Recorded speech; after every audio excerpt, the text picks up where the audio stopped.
주에서 심은 대로 거두리라 라는 말씀, 제가 몇 주 전에 받은 말씀이지만 오늘 맥주감사주일에 이 설교를 하게 되었습니다. 꽁당 보리밥을 먹던 시절이 벌써 아득한 옛날이 되었죠. 우리 중고등부 전도사님한테 물어보니까 모르더라고요. 그러니까 이 꽁당 보리밥이 뭔지를 몰라요. 그러니까 이게 지금 이제 연세 드신 분들은 아시는데 지금 젊은 세대는 꽁당 보리밥을 몰라요. 그 정도로 먹어보지도 못했고 보지도 못했습니다. 지금으로부터 약 60여 년 전만 해도 이 쌀밥보다는 꽁당 보리밥을 더 많이 먹었죠.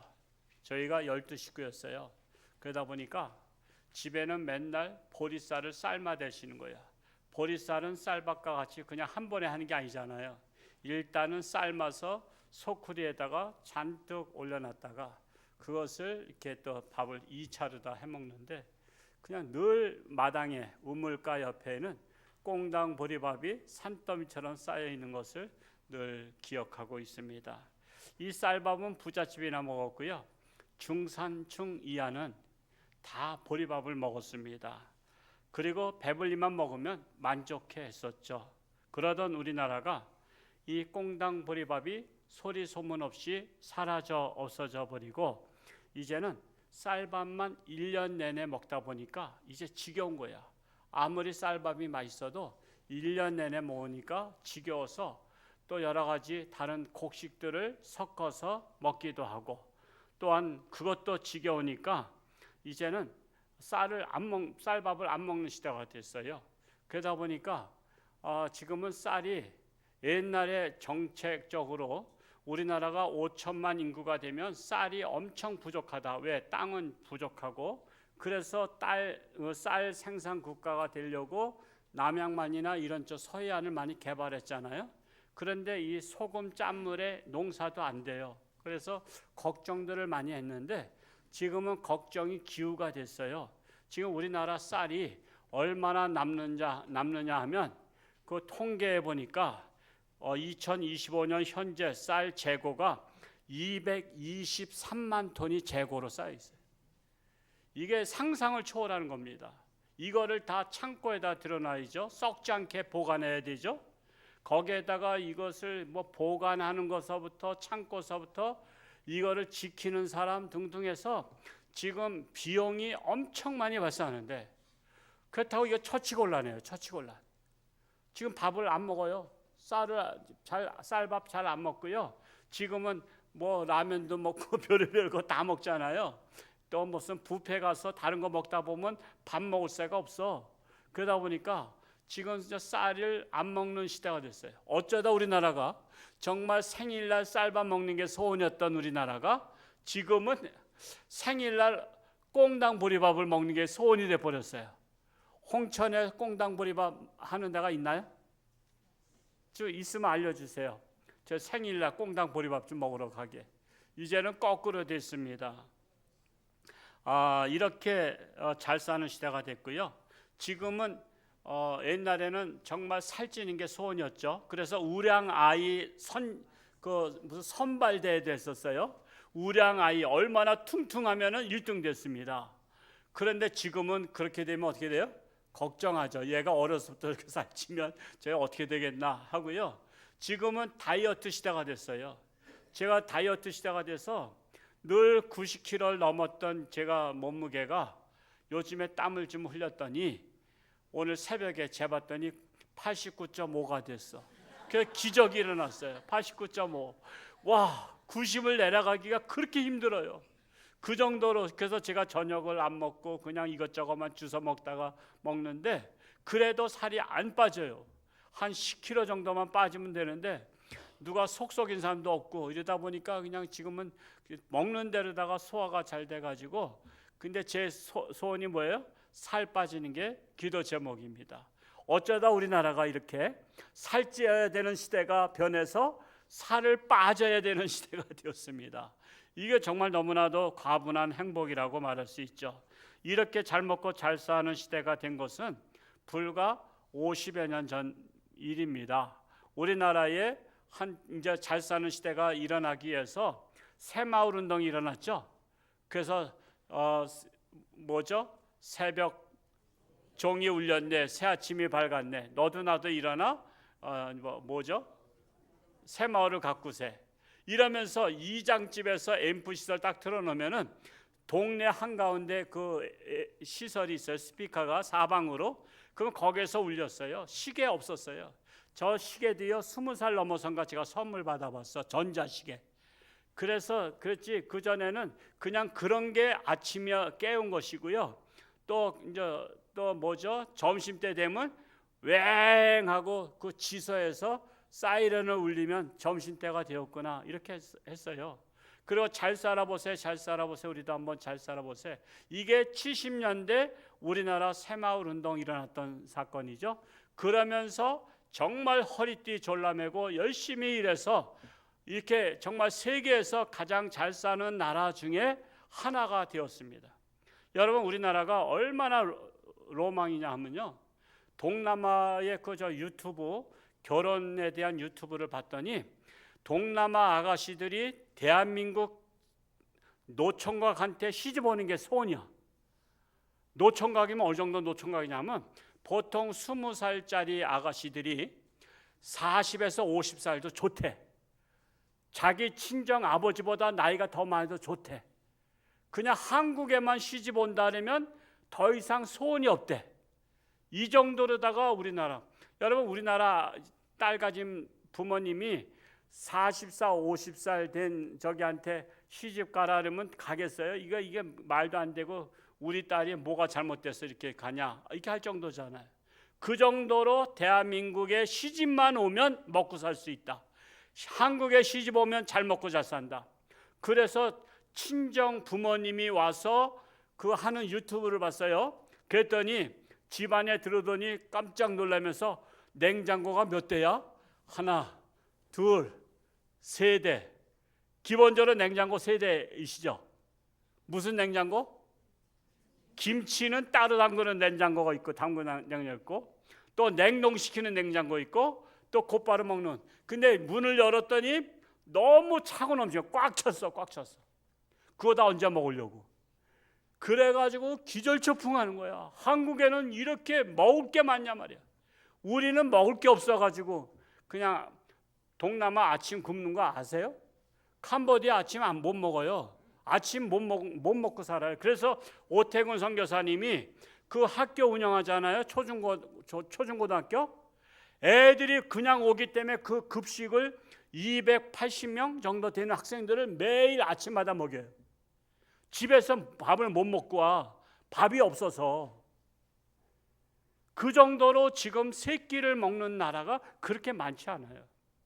정말 우리는 감사한 거예요. 감사. 그래서 우리가 맥주 감사주의를 지키는 이유가, 우리가 보리밥은 안 먹지만 우리가 그렇게 보리밥만 먹어도 감사하고 정말 배불리 먹기만 해도 괜찮았다라는 그 시절을 기억하라는, 기억. 옛날을 기억하라. 이 옛날에 그렇게 어르신네들이 풀뿌리 캐먹고 하던 시절을 지났는데, 지금은 정말 잘 먹고 잘 사는 시절을 우리가 지내야만이 이것을, 과거를 잊어버리지 아니하고 우리가 감사할 수 있기 때문에 그런 것입니다. 성경에는 농사 비유를 많이 하셨죠. 그런데 심은 대로 거두리라는 말씀도 농사를 잘 지라는 게 아니라 농사를 통해서 사람이 잘 져야 될 농사를 말씀하고 있는 거예요. 그런데 심은 대로 거두리라는 말씀을 그대로 믿고 실천하는 성도는 그리 많지 않다라는 사실이에요. 10명 중에 1명 정도가 실천할까 할 정도로, 사실은 나도 모르는 사이에 하나님 말씀을 듣기는 들어, 은혜 받았다고 해. 그런데 이것을 당장 실천해 봐야지 하는 분은 별로 없어. 여러분은 스스로 자신을 판단해 보시기 바랍니다. 심은 대로 거둔다는 말씀은 아주 단순한 말씀이에요. 많이 심으면 많이 거두고 적게 심으면 적게 거두는 것이 상식이에요. 그런데도 많이 심지는 않고 많이 거둘 생각해요. 요즘 젊은이들은요, 정말 미안하지만 적게 심고 많이 거둘 하래. 그래서 어떻게 하면 시간 적게 일하고 많이 소득할 수 있는 것을 생각해. 그러다가 대박이 터지기도 하지만 그건 어쩌다 한번 있는 일이고, 상식적인 것은요, 많이 심어야 많이 거둬. 적게 심으면 적게 거두는 것이 일반 상식입니다. 여러분의 인생에 정말 많이 거두어서 차고 넘쳐서 주체하지 못해서 이웃에게 나누어주고 가난한 자에게 나누어주는 자는 하나님의 말씀대로 순종하는 자입니다. 그래서 우리가 갈라디아서 6장 7절 말씀을 한번 같이 읽어볼까 합니다. 같이 읽어볼까요? 시작. 스스로 속이지 말라. 하나님은 업신여김을 받지 아니하시나니 사람이 무엇으로 심든지 그대로 거두리라 말씀하고 있어요. 밭에 곡식을 심는 것을 비유했지만 실상은 어느 밭에다가 심으라는 거예요? 우리 사람의 마음밭에 심으는 것을 비유하고 있어요. 밭을 통해서 사람 마음밭을 비유로 말씀한 거예요. 자, 그러면 첫째로 사람의 마음밭에 의외로 잡초를 심은 자들이 많아요. 잡초. 여러분, 잡초는 도움이 돼요, 안 돼요? 밭에 전혀 도움이 안 돼요. 마음의 잡초가 무엇일까? 마음의 잡초가 마태복음 15장 19절에 나타나 있어요. 우리 한번 같이 읽어볼까요? 자막을 통해서 시작. 마음에서 나오는 것은 악한 생각과 살인과 간음과 음란과 도둑질과 거짓과 비방이니 이런 것들이 사람을 더럽게 한다 그랬어요. 마음에서 나오는 것, 그게 말은 뭐예요? 더러운 것들이 잡초야, 잡초. 여러분, 밭에요, 한 몇 년 동안 묵였다가 가보세요. 그러면 밭이 한 3년 전에 갈아놓고 그냥 3년 후에 가봤으면 갈아놓은 상태로 그대로 있어요? 어떻게 잡초가 많아요? 잡초가 많이 우거지어서 저희 어머니가 그래요. 맨날 풀을 안 뽑으면 얘들아 빨리 가서 풀 뽑아라. 호랑이 새끼 치겠다 그래. 옛날에 그런 말씀 많이 했어요. 호랑이 새끼 친다고. 뭐 호랑이 새끼 칠 일이 없는데도 그렇게 과장법을 많이 썼어. 호랑이가 다 새끼 치겠다 할 정도로. 그래서 잡초가 우거지게 되는 거예요. 그냥 방치하면 잡초가 많이 나는 거예요. 근데 이 사람의 마음밭을 지금 얘기하고 있거든요. 근데 사람의 마음밭에 가꾸지 아니하면 잡초가 가득 차는데 그 잡초가 뭐예요? 악한 생각들이란 거예요. 악한 생각. 살인, 간음, 음란, 도둑질, 거짓 증언, 비방, 이런 것들이 내 안에서 자라고 있어요. 이런 것들이 내 안에 있는가를 돌아보시기 바랍니다. 잡초가 무성한 곳에는 올바른 곡식이 자랄까요? 못 자랄까요? 자랄 수가 없어요. 잡초 많은 곳에 여러분 한번 참깨 씨앗 뿌려보세요. 그게 잡초를 이기고 솟아 나올 것 같아요? 어림도 없어요. 잡초 속에서 싹이 나와봤자 잡초가 덮고 있어서 그저 그냥 짓눌려 죽어. 그냥 사가 죽어버려. 그 잡초가 많은 곳에는 이 어떤 곡식도 그냥 뿌려가지고는 되질 않아. 그래서 이 올바른 곡식이 뭐냐? 비유로 말씀한 거예요. 우리가 잡초 있는 데서는 올바른 곡식 심을 수 없듯이 사람 마음밭에는 올바른 곡식이 뭐냐면 선한 곡식이야. 선한 씨앗을 뿌려야 되는데 선한 씨앗을 뿌리기 전에 전제 조건이 뭐요? 잡초를 제거해야 돼. 뽑아버려야 돼. 그래서 잡초를 뽑아버리려고 하니까 여러분 힘이 든 거예요. 그런데 이 잡초가 얼마나 많은지 이거를 발견해야만 뽑잖아. 근데 사람 눈이요, 사람 눈이 관심 없으면 잡초가 보여 안 보여? 안 보여. 사람의 마음밭에 있는 잡초들이 지금까지 관심 없이 보면 안 보인다니까. 저도요, 제가 성경을 그렇게 읽어도 제가 지난번에 제가 올해 3번째 읽을 때 이 말씀을 읽으면서 내 마음에 그 심은 대로 거둔다는 말씀이요, 이 마음에 잡초가 있어서 내가 올바른 열매를 맺지 못하고 있다는 걸 제가 발견한 거예요. 그래서 성경은 읽을수록 제가 깨달아요. 내 마음속에 내가 선한 열매를 맺히고자 하는 꿈이 제가 원대거든요. 제 말대로 생각하면 제가 엄청난 선한 열매들을 맺고 싶어 하는데 왜 내 인생에 선한 열매를 맺지 못했을까? 자신을 돌아보니까 내 안에 잡초가 많은데 잡초에다만 계속 선한 씨앗을 뿌린 거야. 그랬더니 이 선한 씨앗이 그냥 사가버린 거야. 선한 열매 맺지도 못하고 그냥 풀 속에, 잡초 속에서 이게 사그라졌어. 제가 발견한 거예요, 제 자신을. 제가 제 나름대로 우리 교회에서도 선한 일을 하려고 그렇게 노력하는데 마음만큼 꿈을 이루지 못했어. 왜 그랬냐? 내 마음밭에 많은 잡초가 선한 씨앗을 눌러버린 거야. 삭혀버린 거야. 죽여버린 거야. 그래서 생각한 것이 뭐냐? 이 잡초를 뽑아버리지 않고는 선한 씨앗이 자랄 수 없다라는 사실입니다. 여러분, 이 잡초들 중에 또 이런 잡초도 있어요. 불평 잡초, 불만 잡초, 원망 잡초, 미움 잡초, 다툼, 시기, 질투하는 잡초들이 내 선한 열매를 맺지 못하게 하고 있다는 거야. 그래서 이 잡초들이 마음밭에 무성하니까 곡식은 안 보이고 뭐만 보여? 잡초만 보이는 거야. 잡초만. 그러면 잡동사니가 되는 거야. 잡동사니가 되면 뭐예요? 사람의 마음밭에 잡동사니가 많으면 잡동사니 인생이 되는 거야. 제가 이 여름에 복이 되면 제일 많이 먹는 게 뭐죠? 여름 복날 삼계탕. 제가 삼계탕을 별로 좋아하진 않아요. 왜냐? 실망해. 삼계탕 집에 가면 뭘 많이 먹어야 돼? 게를 많이 먹어야 돼? 삼을 많이 먹어야 돼? 삼이 앞에 섰으니까 삼을 많이 먹어야 삼계탕이지. 근데 닭 안에 찹쌀도 한 움큼 들어있죠?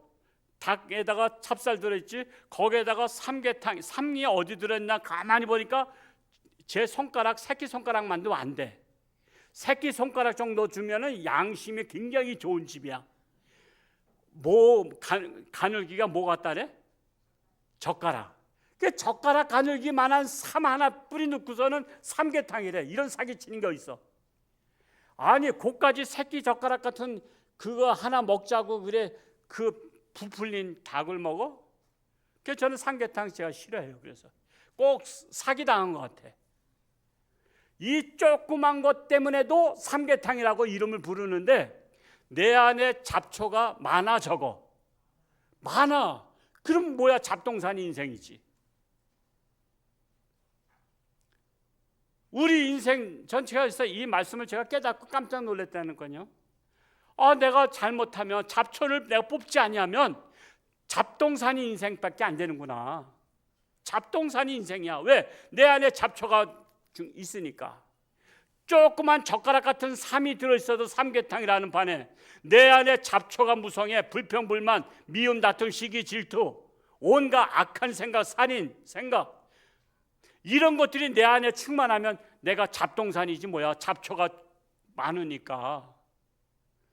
그래서 제가 충격을 받고 이 설교를 내가 언제 해야 되느냐, 이걸 간직하고 있다가 오늘 맥주감사 주일날 심은 대로 거두리라 라는 메시지로 여러분에게 지금 전하고 있는 거예요.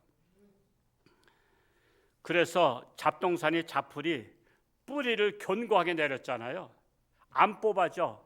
그러면 어떻게 해야 되죠? 농사 졌던 분들 트랙터로다 갈아엎어야 돼. 아예 트랙터로다. 이 잡동사니 잡초를 트랙터로 갈아엎듯이 내 마음의 밭에 이 잡초가 한 해 두 해 있는 게 아니야. 벌써 수십 년 동안 뿌리를 내려서 견고하게 마음을 꽁꽁 이렇게 뻗어 있다고. 그러면 이 마음속에 있는 잡동사니 잡초를 내가 뽑아낼 수가 없어. 그래서 트랙터와 같은 성령으로 다 갈아엎어야 되니까. 성령으로 갈아엎어야 이게 잡동사니 잡초들이 다 그냥 뒤집어지는 거야. 그래서 뒤집어졌다, 저 사람 뒤집어졌네, 그걸 갖다 뭐라 그래? 회개했다는 거야. 회개. 돌이켰다는 거야. 돌이켰어. 그래서 우리는 회개 역사가 우리는 매달 아니면 매년 일어나야 돼. 아무리 못해도 1년에 한두 번은 회개 역사가 일어나야 돼. 여러분 밭에 농사 짓는 분, 올해 농사의 또 대가 김남영 집사님, 매년 밭을 갈죠. 매년 밭을 갈아. 매년 갈아야 돼. 아우 뭐 그때야 뭐 트랙터 가지고 이거 비싼 돈 줘서 가는 거니까 3년 동안 그대로 내버려둬요? 그러면 곡식이 안 자라.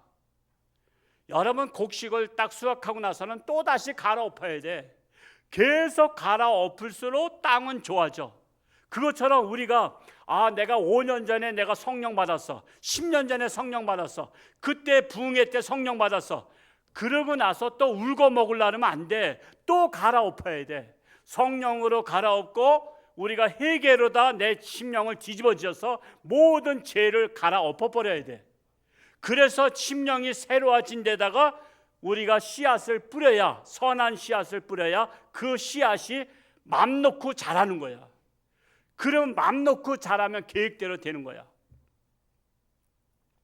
저는 제 목회에 늘 아쉬움이 있어요. 정말 제 목회의 마음속에는 정말 이 나라에 정말 선한 일로 나라를 변화시키고 세상을 변화시키고 싶은 꿈이 있었어요. 꿈이 있는데 안 되는 거야. 안 되는 거야. 왜 안 될까? 왜 안 될까 했더니 내 마음속에 잡초가 선한 영향력을 죽여버린 거야. 선한 영향력을 죽여버리고 선한 씨앗이 자라지 못하게 했어. 그래서 많은 사람들이 예수를 믿는다 하면서도 선한 사람으로 살지 못하는 것은 내 안에 있는 잡초들을 죽여버리지 못했기 때문에 그 잡초가 선한 생각이 들어오면 들어올수록 다 그냥 덮어버리는 거야. 삭혀버리는 거야. 그래서 마음은 선한 사람 살기 원하는데 실제로는 선한 열매가 없는 것은 내 안에 잡초들을 뿌리 뽑지 못했기 때문에 나타난 결과라고 말할 수 있다라는 사실이에요. 그래서 우리는 내 마음밭에 잡초가 뿌리를 내리지 못하도록 발견하는 즉시 뽑아버려야 한다는 거예요. 여러분 잡초도요, 처음에 났을 때는 손가락으로 이렇게 뽑아도 잘 뽑히는 거 아시죠?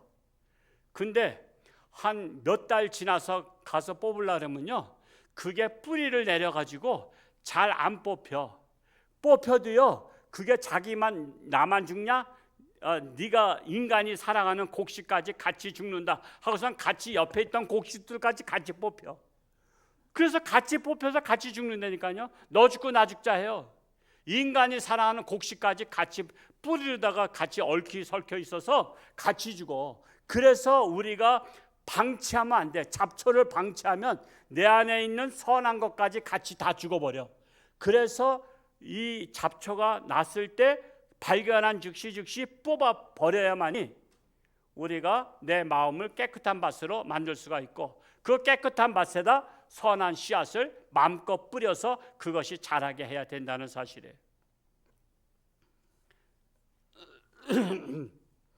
두 번째로 잡초를 뽑아버린 마음밭에 이제는 즉시 선한 씨앗을 뿌려야 됩니다.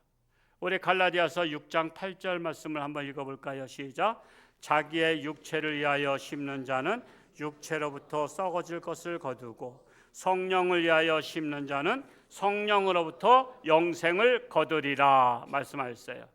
자, 육체를 위해서 심는 것이 바로 잡초를 심는 것이고 성령을 위해서 심는 것이 바로 선한 씨앗입니다.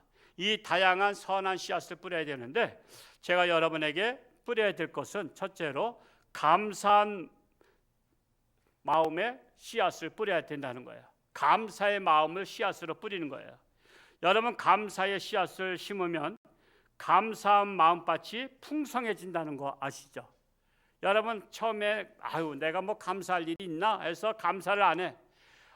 나는 뭐 그냥 팔자가 사나워. 세상 사람들 그러잖아요. 그래 나는 되는 일이 없어. 지지리도 난 복이 없어 하면서 불평불만만 해. 그런데 잡초를 뽑아버리고 나서 감사를 하나 한번 심어볼까 했더니 감사 하나 심어가지고 뭐 별게 되나? 안 되죠. 그러나 꾸준히 하는 게 중요한 거야. 혹시 언제 우리 여름에는 홍천 옥수수 유명하잖아요. 홍천 옥수수 그 하나가 씨앗 하나가 그렇게 자란 거 아시죠? 자, 여러분 혹시 옥수수 한번 쉬어보셨나요? 우리 홍 장로님 쉬어보셨나요? 쉬어볼 새는 없었어요? 800개? 와, 800개요? 제가 1, 2부 때 한 200개 정도 될 거라고 생각했더니 제가 이게 800개가 돼요. 800개. 놀래 자빠지겠어요. 야, 씨앗 하나 심었는데 800개가 되는 거야. 그러면 1년 지나서 그걸 잘 보관했다가 다음에 심으면 800개의 옥수수가 심겨지는 거죠. 그 800개가 또 자라서 그걸 또 심으면 그래서 30배, 60배, 100배의 풍성한 결실을 맺듯이 여러분 고려시대에 문익점 씨가 뭘 갖고 왔어요? 우리나라에? 목화씨 3개를 붓뚜껑 열고 그 속에다 집어넣어서 왔잖아요. 그랬는데 3개 중에서 2개가 죽었어. 이게 뭐가 안 맞아가지고 죽고 하나가 살았어. 그래서 그 하나를 다시 씨앗을 또 심었어. 그랬더니 하나가 또 한 조금 한 반평 정도 심었어. 그 다음에도 또 목화씨를 다 전액을 심었어. 그랬더니 한 10평 심었네. 10평에 심은 것을 또 다시 씨앗을 뽑아가 또 거두었다가 또 심었더니 200평짜리 하나 심었네. 200평짜리 또 심었더니 또 이게 뭐 한 1000평이 됐네. 1000평이 또 몇천 평이 되고 만평이 됐네. 그래서 이것이 우리나라 퍼지는데 약 10년이 걸렸다 그래요. 목화씨 하나가 한 10년 지나니까 모든 국민들이 이제는 솜바지, 솜옷을 겨울에 입게 생긴 거야. 그 솜이불이 나온 거야. 그래서 우리 조상들이 안 얼어 죽으신 거야. 여러분 감사가요 목화씨와 같아. 정말 난 감사한 일이 없으면요 그 하나라도 심으란 말이에요. 심은 거를 잘 키워. 그리고 그것을 다시 심었더니 그게 10배, 30배, 60배, 100배가 되면요 못해도 10년 지나면 이래도 감사 저래도 감사 범사에 감사하는 자가 될 수 있다는 사실에 그걸 참고 기다려야 돼. 참고 기다려야 돼. 그래서 감사가 넘치게 원하신 분은 정말 감사를 입에 달고 다니시기 바랍니다. 모터를 달듯이 그냥 이래도 감사 저래도 감사 누가 특권했는데도 감사 그냥 냉수만 마셔도 감사. 하여튼 우리는 홍천 사는 게 얼마나 감사합니까? 홍천 옥수수 저한테 기대하는 분들이 많아서 감사. 지금 우리나라 전국에서 홍천 중앙교 이민수 목사가 옥수수 언제 보내냐고 요즘 안부 전화가 옥수수 언제 먹냐 이거예요. 우리 홍천 옥수수 자랑스러운 거예요. 이런 옥수수 어서 먹어봐. 다른 아랫지방서도야 맛이 없어. 동남아에 가서 옥수수 하나 먹는데 이거 먹는 게 곤욕이야. 아주 맛다가리가 하나도 없어. 그냥 홍천 생각이 나. 우리는 홍천 사는 것만으로도 감사하고 옥수수 먹는 것도 감사하고 감사할 일을 오늘부터 헤아리시기 바랍니다. 감사할 일을 헤아리는 게 뭐예요? 내 마음밭에 감사의 씨앗을 심는 거야. 그게 자라서 30배, 60배, 100배로 감사가 넘칠 줄로 믿습니다. 두 번째로 재정의 축복을 받으려면 감사의 예물을 심으시기 바랍니다. 감사의 예물. 여러분 적게 심으면 적게 거두고 많이 심으면 많이 거둔다는 것이 상식이에요. 그런데 많은 성도들이 이 상식을 믿지 않아요. 그래서 하나님 앞에 예물을 심기를 굉장히 꺼려해. 그리고 인색해. 여러분 많이 심어야 많이 거둬요. 적게 심으면 적게 거둔 거 뻔히 알잖아. 그러면서도 하나님의 복을 받기를 원해. 하나님께서 나를 부자 되길 원하시고 내가 자식이 잘 되길 원하고. 그런데 그러려면 예물을 심어야 되거든요. 예물을. 왜 심지 않고 여러분 거두려고 합니까? 그게 공짜를 바란 것 같아요. 제가 볼 때 우리 교회 성도님들 중에 재물의 축복을 받을 만한 분이 그렇게 많지는 않아요. 솔직히. 제대로 예물 드려서 어떤 분들이 더 해야 되냐면 어려운 분일수록 해야 돼요. 어려운 분일수록. 여러분 옛날에 아무리 가난해도요. 옛날에 씨앗을 여러분 먹을 것과 씨앗을 구분해서 씨앗을 어디다 매달았는지 아세요? 천장에 그 석가래에다가 못을 박고 거기다 끈앞을 만들어서 거기에다가 이렇게 주머니에다가 씨앗을 놓았어요.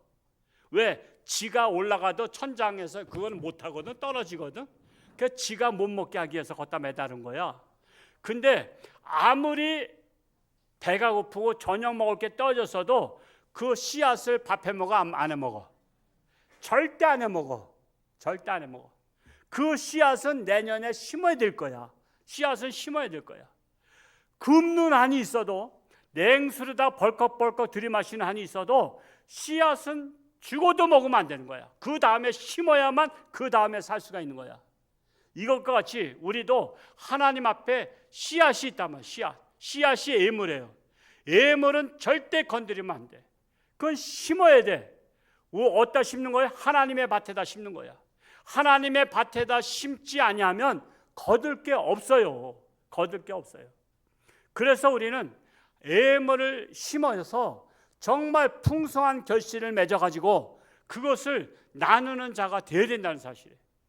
여러분 나눔도요, 여러분 거둘 게 있어야 나누는 거 아시죠? 여러분 나 먹을 것도 부족하면 남이 오면 주겠어, 안 주겠어? 주기가 인색해요. 그래서 여러분 우리가 풍성한 결실을 맺어서 우리 홍천주안교회는 나눔의 공동체가 돼야 돼. 홍천주안교회 통해서 우리 주변이 함께 더불어 잘 먹고 잘 사는 세상이 돼야 돼요. 저는 경주 최부잣집의 이야기를 옛날에 읽어보고, 그 사람은 유언이 뭐였어요? 우리 집안 사방 백리에 굶어 죽는 사람이 없게 하라 그랬어요. 제가 제주도의 김만덕 할머니에 대해서 읽어봤어요. 그 할머니 과부로다가 장사해가지고 돈을 많이 벌어서 나라가 가뭄이 들었을 때 전라도 그 평야가 다 곡식이 안 됐을 때 전라도 도민들을 다 먹여 살렸어. 여러분 한 사람이 다 먹여 살렸어요? 저는 그런 걸 보면서 그 사람이 예수 안 믿었어요? 저는 그런 거 읽어보면 배가 아파. 아, 우리 교회도 김만덕 할머니 같은 분 나왔으면 좋겠네. 우리 교회도 최부잣집 같은 사람 나오면 좋겠네. 그래서 사방 백리를 홍천주안교회가, 그래서 우리가 사랑의 헌금도 하고 기부천사도 하는 이유가 그것을 통해서 홍천의 어려운 사람들, 장애인들, 정말 어디 가서 하소연도 못할 분들에게 우리 교회가 예수님의 사랑을 싣고 가서 그들을 위로하고 격려하고 그들에게 소망을 주는 그런 교회가 되는 것이 소원이란 사실이에요. 그러려면 어떻게 해야 돼요? 우리 교회도 재벌 나와야 돼요. 재벌이 나와서 정말 헌금도 한 1억씩도 하고 10억씩도 하고 그런 분이 나오면 그것을 가지고 우리는 모으는 것이 아니라 어떻게 하면 필요 적절한 곳에 예수님이라면 어떻게 하실까 하는 마음으로 우리 이웃과 더불어 살아가는 교회가 되는 것이 소원이에요. 그러기 위해서는 재물을 심으라 이거예요. 심어서 30배, 60배, 100배로 풍성한 결실을 맺는 우리 모두가 될 수 있기를 축복합니다. 마지막으로 선한 씨앗을 많이 심는 것입니다. 갈라디아서 6장 9절을 한번 읽어볼까요? 시작. 우리가 선을 행하되 낙심하지 말지니 포기하지 아니하면 때가 이름에 거두리로다. 선한 사람은 아무나 되는 것이 아니라 선한 씨앗을 많이 심어야 선한 열매를 많이 맺을 수 있고 그것을 나눌 수가 있는 것입니다. 우리가 맥주 감사절을 맞이해서 지난 날을 회상해 보니 정말 여기까지 왔어요. 정말 잘 먹고 잘 사는 나라가 됐어요. 우리나라 빨리빨리 문화 때문에 굉장히 고속으로 발전됐어요. 이렇게 풍족한 나라가 되었을 때 하나님의 백성들이 나만 잘 먹고 나만 만족하는 것이 아니라 우리는 하나님의 자녀로서 우리는 더불어 이웃과 더불어 함께 살아가는, 그래서 우리가 행복한 것을 함께 행복을 나누는 그러한 교회가 되어야 할 것입니다. 선한 씨앗을 많이 심어서 선한 열매를 많이 맺는 저와 여러분 우리 교회 될 수 있기를 축복합니다. 할렐루야. 고맙고 감사하신 아버지 하나님, 맥주 감사절을 맞이했습니다. 옛날에 보릿고개에 있었습니다. 꽁당 보리밥을 먹던 시절 있었습니다. 그런데 지금은 쌀밥도 이제는 맛이 없다고 할 정도가 되었습니다. 이렇게 잘 먹고 잘 사는 세상 된 것은 너희만 잘 먹고 잘 사는 것이 아니라 너희도 옛날에 어려웠던 것처럼, 또한 너희를 도와주었던 것처럼 너희 또한 은혜를 갚으라는 것입니다. 또한 어려운 나라들 많이 있습니다. 어려운 이웃 많이 있습니다. 그들에게 함께 나누며 그들과 더불어 행복을 나눌 때 하나님께서 기뻐하시고 우리를 사랑하신 줄로 믿습니다. 우리 홍천주안교회가 심은 대로 거두리라 했습니다. 많이 심고 많이 거두어서 우리는 사랑하는 이웃들과 더불어 함께 누리는 우리 성숙한 홍천주안교회 성도들이 되기를 원합니다. 참으로 우리나라 이 어려운 시절에 참으로 말 못하는 어려운 분들 많이 있습니다. 그들에게 우리가 위로가 되고 그들에게 우리가 큰 힘이 되고 그들에게 우리가 소망이 되기를 간절히 소원합니다. 우리 이웃 나라들 중에 어려운 나라 많이 있습니다. 그들에게 우리 대한민국이 소망이 되며 그들과 함께 더불어 살아가는 나라가 되기를 원합니다. 그리하여 하나님의 마음이 아픈 나라, 하나님을 감동시키는 우리나라 대한민국과 한국교회 홍천주안교회 되게 하여 주옵소서. 예수님의 이름으로 감사하며 기도하옵나이다. 아멘.